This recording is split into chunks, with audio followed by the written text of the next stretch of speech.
গত 24 ঘন্টায় মালদায় বৃষ্টিপাত হয়েছে 63 মিলিমিটার। বৃষ্টিপাত অব্যাহত থাকতে পারে আগামী 31শে মে পর্যন্ত।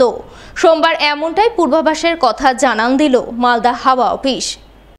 উল্লেখ্য, সম্প্রতি মালদা হাওয়া অফিস যে মালদার আবহাওয়া সংক্রান্ত বিষয়ে যে পূর্বাভাস দিয়েছিল তা প্রায় অক্ষরে অক্ষরে মিলে গেছে। হাওয়া অফিসের পূর্বাভাস মতো অসম ঝাড়খণ্ডে তৈরি হওয়া নিম্নচাপের কারণে মালদায় গত 3 দিন ধরে হালকা থেকে মাঝারি বৃষ্টিপাত হয়। গত 3 দিনে মালদায় প্রায় 80 মিলিমিটারের মতো বৃষ্টি হয়। তার মধ্যে গত 24 ঘন্টায় বৃষ্টিপাতের পরিমাণ রয়েছে 60 মিলিমিটার।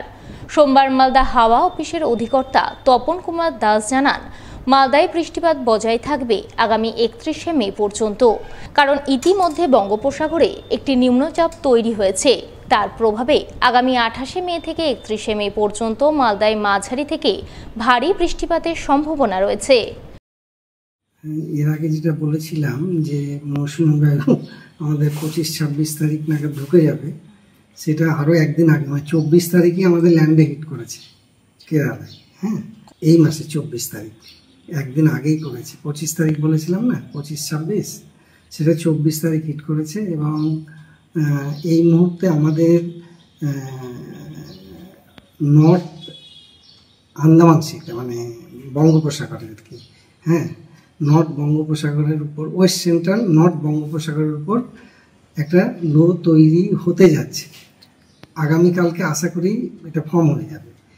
এই লো তৈরি হওয়ার জন্য প্রচুর ময়েশ্চার ইনকারশন হচ্ছে, হ্যাঁ, এবং এর প্রভাবে আমাদের এই লো যেটা তৈরি হবে তার প্রভাবে আমাদের মোটামুটি 28 থেকে 31 তারিখ 3 দিন ভালো বৃষ্টি পাবো আশা করছি।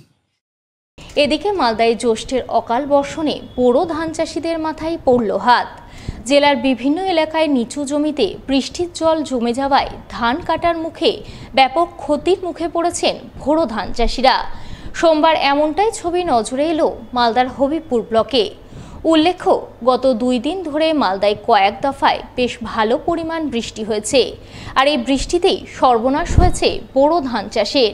জেলার বিভিন্ন এলাকায় নিচু জমিতে বৃষ্টির জল জমে গেছে। বৃষ্টিতে জমিতেই নুয়ে পড়েছে ধান গাছ, যার জেরে ধান কাটার মুহূর্তে ব্যাপক ক্ষতির মুখে পড়েছেন মালদার বোরো ধান চাষিরা। ধান চাষিদের বক্তব্য, তারা জমির ধান কেটে ঘরে তুলতে শুরু করেছিলেন, কিন্তু সব ধান ঘরে তোলার আগেই মালদায় অকাল বর্ষণ শুরু হয়েছে। অকাল বর্ষণে ধানের জমিতে জল জমে গেছে, ধান গাছ জমিতে নুয়ে পড়েছে। আর যে সমস্ত ধান কেটে ধান ঝাড়ার জন্য জমিতে রেখেছিলেন তা জলে ভিজে অঙ্কুর বেরোতে শুরু করেছে। ফলে তারা প্রচুর আর্থিক ক্ষতির মুখে পড়েছেন। এই পরিস্থিতিতে কি করবেন না করবেন কিছুই ভেবে কুল পাচ্ছেন না। ধানের ক্ষতি করলো মানে শুয়ে গেল ধান, আর যেগুলো ধান কাটা পড়েছে সেই ধান তো অনেকটা গেজে গেছে। এখন পাইটরা তো সব চললো নিজের বাড়িতে। হ্যাঁ, এখন কবে আসবে না আসবে, বৃষ্টি থামবে, তারপর ধান টান মারা হবে না, ধানের দাম পাওয়া যাবে, ধানের দাম পাওয়া যাবে। প্রচুর ক্ষতি হয়ে গেল, প্রচুর ক্ষতি হয়ে গেল। কদিন বৃষ্টি ছাড়বে, কবে ছাড়বে না ছাড়বে, প্রচুর বিঘা ওই খাটিয়াখানার রাজবাড় প্রচুর পড়ে আছে, প্রচুর। আমাদের এই মাঠে তো অনেকটা পড়েই আছে, দেখা যাচ্ছে গোটাই, এগুলো গোটাই দেখা যাচ্ছে না। হ্যাঁ, অসময় বৃষ্টি দিয়ে দিল, এরকম টাইমে দিল বৃষ্টি, মানে শেষ করে দিল, সর্বনাশ করে দিল। ক্ষতি ভালো হয়েছে, ভালো ক্ষতি হয়েছে, ভালো ক্ষতি। আর ধান কাটা মুশকিল, জল হয়ে গেছে, কাটা মুশকিল। আর যেগুলো কাটা পড়েছে সেগুলো গেজে যাচ্ছে।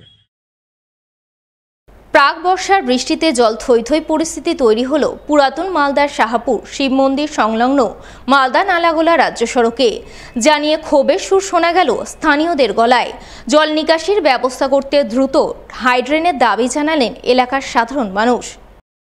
এখনও বঙ্গে বর্ষার আগমন ঘটেনি। গত 2-3 দিন ধরে ধাপে ধাপে যে বৃষ্টি হচ্ছে তা প্রাক বর্ষার বৃষ্টি। আর এতেই জলমগ্ন হয়ে পড়ল পুরাতন মালদার শাহাপুর শিব মন্দির সংলগ্ন মালদা নালাগোলা রাজ্য সড়ক। জানা গেছে শাহাপুর শিব মন্দির মোড় ব্যস্ততম এলাকা হিসাবে পরিচিত, কারণ সেখানেই রয়েছে বাস স্ট্যান্ড। প্রতিদিন অসংখ্য মানুষ বিভিন্ন যানবাহন ধরার জন্য সেখানে অপেক্ষা করেন, কিংবা বিভিন্ন জায়গা থেকে যানবাহনে চেপে সেখানে নামেন। কিন্তু গত 2 দিনের বৃষ্টিতে সেখানে দাঁড়ানো বা যানবাহন থেকে নামার মতো পরিস্থিতি নেই, কারণ শাহাপুর শিব মন্দির সংলগ্ন রাজ্য সড়কে এখন জল থই থই পরিস্থিতি।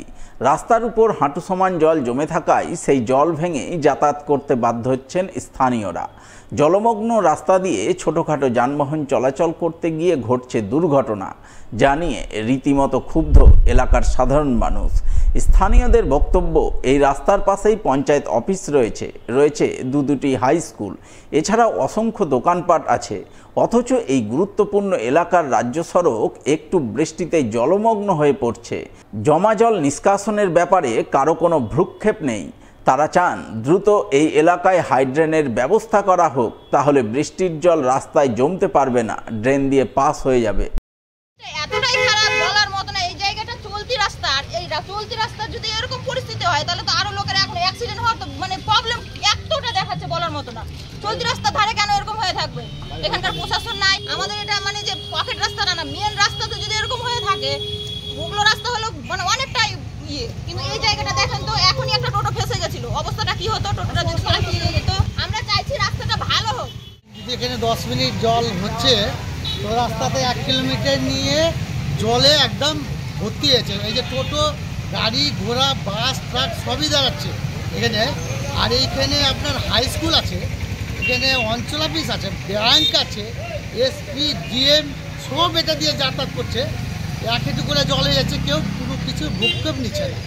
মেম্বার প্রধানকে অনেকবার জানানো হয়েছে, কিছু মেম্বার প্রধান তো দিনে 10 বার যাতায়াত করছে, এসপি, ডিএম সবাই যাতায়াত করছে, কেউ ভূক্ষেপ নিচ্ছে না। মেন রাস্তায় কোনো ড্রেন নাই, ড্রেন ফেনে কোনো ব্যবস্থাই নাই যে জলটা বিকাশ হবে। তাহলে এটা দীর্ঘদিনের সমস্যা। এই বিষয়ে সাহাপুর গ্রাম পঞ্চায়েতের প্রধান মাম্পি সাহা দাসকে ধরা হলে তিনি বলেন, রাজ্য সড়ক পিডব্লিউডির অধীনে রয়েছে, তাই সেখানে পঞ্চায়েত কোনো কাজ করতে পারে না। সমস্যার কথা তারা পিডব্লিউডিকে জানিয়েছেন, আশা করছেন দ্রুত সমস্যার সমাধান হবে। হ্যাঁ, আমি এই বিষয়টা জানি যে হলো শিব মন্দিরে খুব জল জমাট হয়ে যায়, টোটো গাড়ির যাতায়াতের খুব সমস্যা। আমরা পিডব্লিউকে চিঠি করেছি। হ্যাঁ, তো হলো ওইটা হলো ড্রেনটা তো আমাদের অঞ্চলের পক্ষে সম্ভব না করার, তাই জন্য আমরা পিডব্লিউকে চিঠি করেছি। এর আগে একবারও করেছিলাম, আবার করব।